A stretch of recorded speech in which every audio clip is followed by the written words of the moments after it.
The video that we're doing today is really to show why tower stance or base width is important. We've got a competitor's comparable to so many on the market, the narrow stance tower, and then we've got our Cuda tower. We'll call it Tower A, Tower B if you want.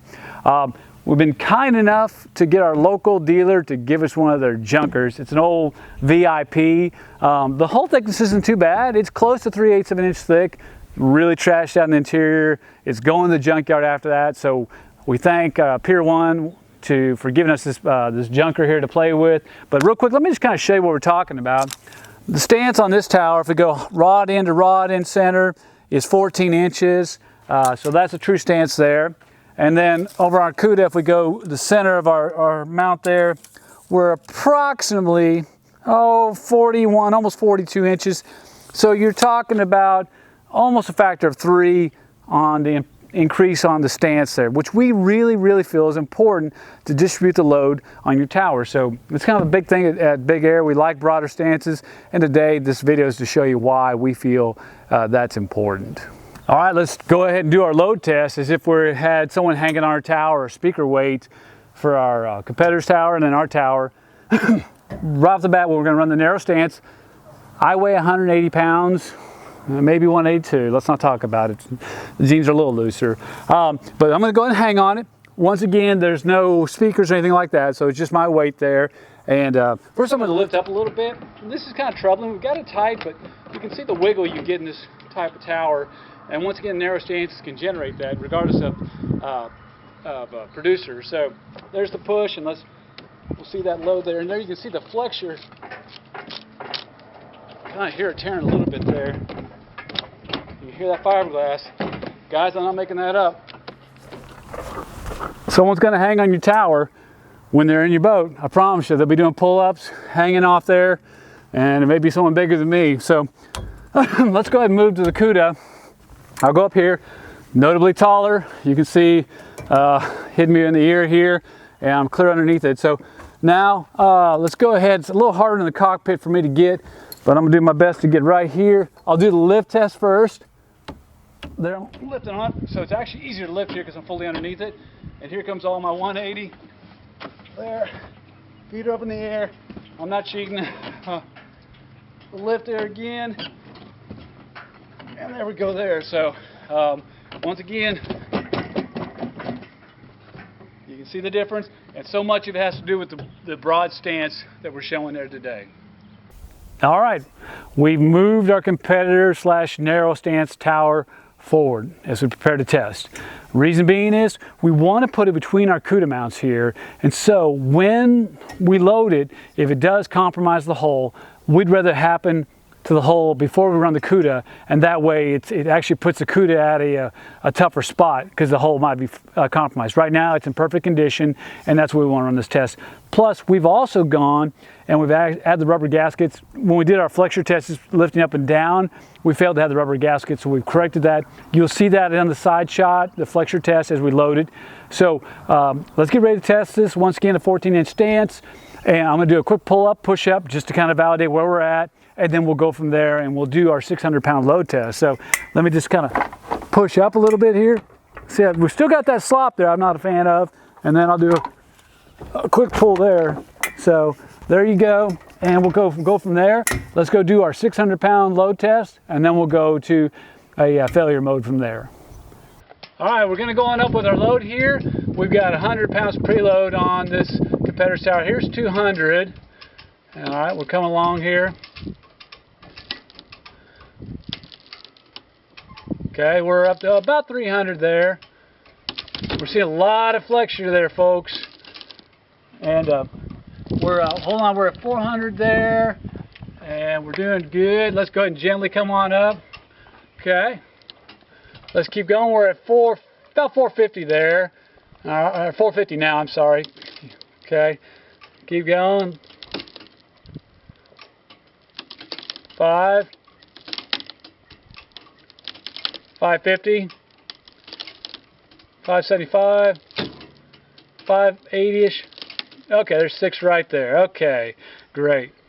All right, we're going to go ahead. We've kind of lost some load here and we're going to go on up from, it's pulled down to 500, so we're going to go ahead and go, I think our fiberglass is kind of giving a little bit, so we're going to go back up to 600.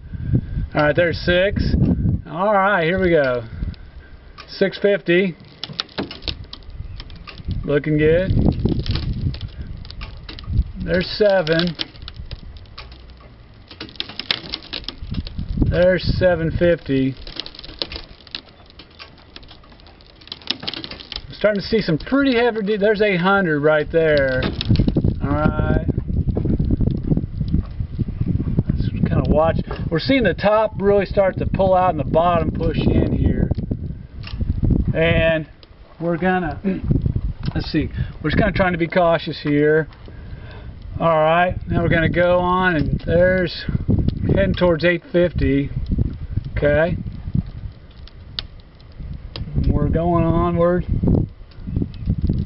Okay, there's 850. Okay,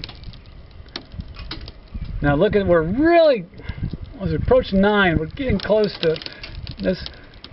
We're really seeing, it's making me nervous. We're seeing this top starting to pull out, and this bottom is really pushing in. We've done a lot of damage already.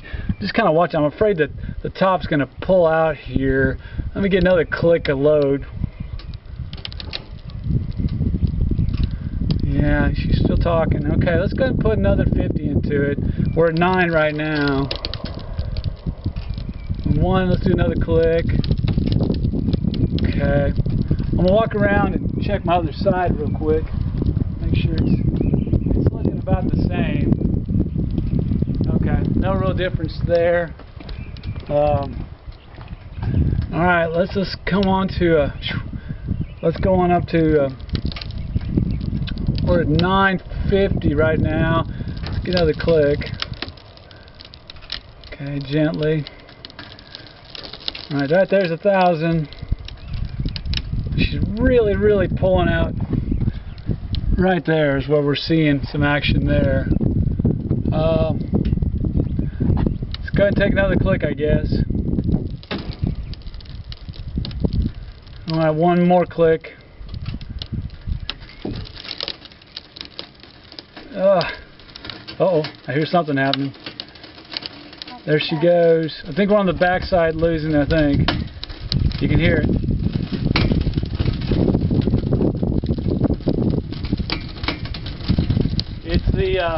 We're pushing through to the interior. It's actually pushing through.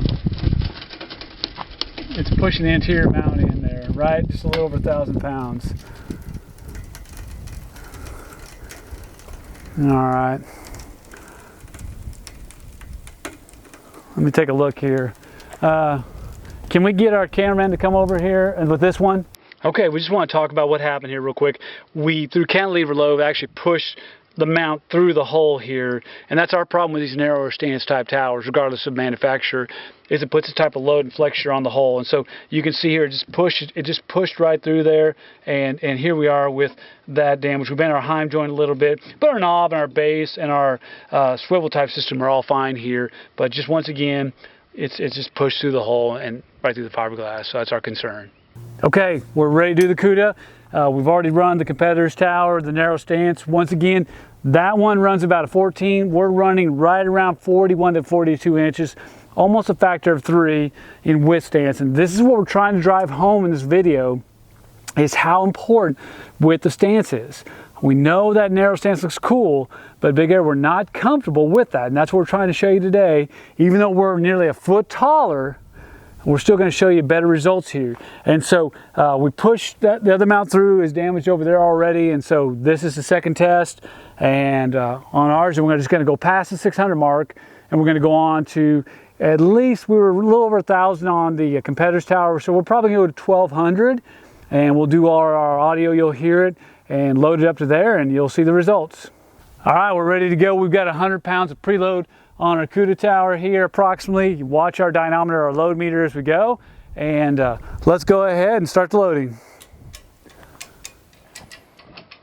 All right, coming up on 200, looking good.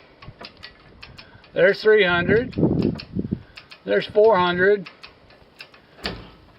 There's 400. All right, strap adjustment there. 400. There's 5. And no cracking and popping, folks. There's 6. All right, there's 7. All right, we're coming up on 8. Okay, there's 8. There's a little talk there. There's 9. Or no, I'm sorry, that's on 850. My apologies there. Okay, let's go on. Keep going. Okay, we're coming up on there's 1,000. Okay. There's 1050. Let's keep going. Let's go to 1,100.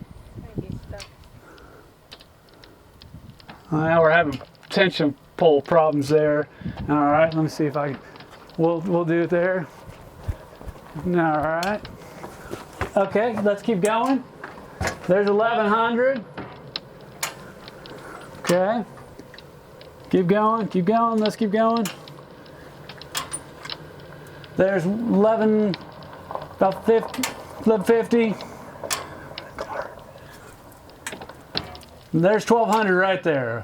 We're good, and we'll go ahead and release it from there, and we'll examine how it looks. Okay, we went to 1,200 pounds. Our dynamometer, you can still see the tattletale there. We just want to talk about real quick. We've got the mounts look good. I don't have any fiberglass fractures here. I've got a little distortion of the gasket. I'm not going to lie. It's compressed this gasket here, and so we're not seeing fiberglass damage, but there is some compression there from this high load. And I should point out too on this video, we're actually using our old Frankenstein mounts. The current ones we use a hidden bolt. We just hate tearing up brand new towers, and so we're using older technology. Not affecting this video at all. I have no concerns about that. Let's go check the other side real quick. All right, we're on the back side here. A little dust there, but the mount looks good. The gasket looks good. Once again, this was a 1,200 pound load. And here we see we're getting a little bit of spider webbing, but from 1,200 pounds, I mean, I'm just gonna be honest, there's a touch there. That's gel coat, but the mount and the gasket all look good here. No real issues as that goes. All right, we're going on up to destruction, or we're going to pull it out theoretically on this until we're uncomfortable. We're at 300, and we're rocking and rolling. You're good, you're good.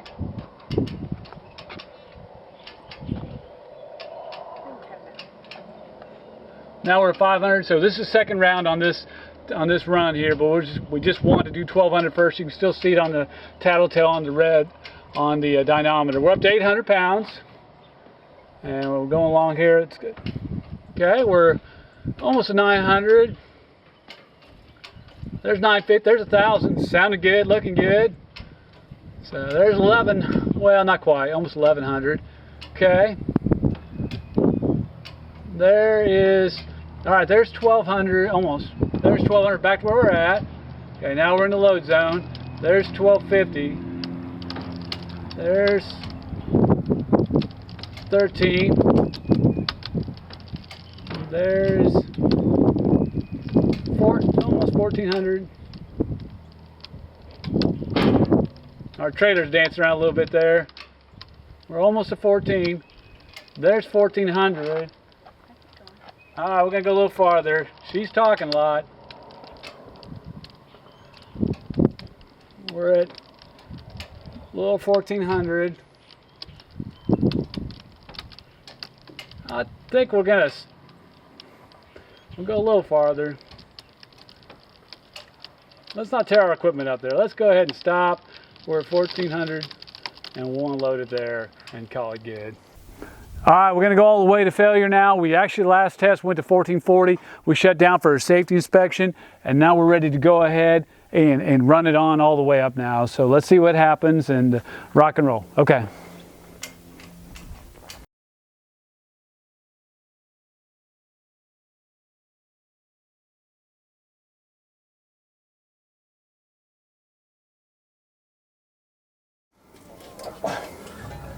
Oh, stop. Time.